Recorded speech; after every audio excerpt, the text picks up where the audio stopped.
আসসালামু আলাইকুম রহমতুল্লাহি ওবরাকাতুহু। আজকে কথা বলবো আমাদের সমাজের কিছু ভুল ধারণা নিয়ে। আমাদের সমাজের দেখা যায় বেশি অংশে আমাদের মা বোনদের সন্তান না হলে বিভিন্ন ওলি আল্লাহর দরবারে যান এবং পীর আউলিয়ার দরবারে যান, গিয়ে তাদের দরবারে গিয়ে তাদের কাছে সন্তান চান। এটা আসলে আমাদের সমাজের খুব বড় ভুল ধারণা। সেটা থেকে আমাদেরকে বেরিয়ে আসতে হবে। কোনো অলি আল্লাহর কোনো ক্ষমতা নেই সন্তান দেয়, তবেও তাদের মাজার জিয়ারত করবেন, দোয়া করবেন, তাদের ওসিলা নিয়ে আল্লাহর কাছে চাইবেন। যদি তাদের ওসিলা নিয়ে আল্লাহর কাছে চাইতে পারেন, অবশ্যই আল্লাহ রাব্বুল আলামিন আপনার মনের বাসনা, আশা আকাঙ্ক্ষা পূরণ করবেন। অবশ্যই আপনি 5 ওয়াক্ত নামাজ পড়তে হবে। নামাজ না পড়ে অলি আল্লাহর দরবারে যাবেন আর সেখানে গিয়ে সন্তান চাইবেন আর পেয়ে যাবেন, তেমন কোনো কথা না। এবং মাজারে কখনো সেজদা করবেন না।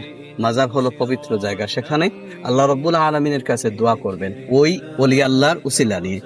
তবেই আপনার মনের আশা, মনের আকাঙ্ক্ষা, আল্লাহর কাছে চাওয়া পাওয়া এই ওলি আল্লাহর উসিলা নিয়ে দোয়া করলে অবশ্যই আল্লাহ দোয়া কবুল করবেন। জাযাকুমুল্লাহ খাইর। আসসালামু আলাইকুম।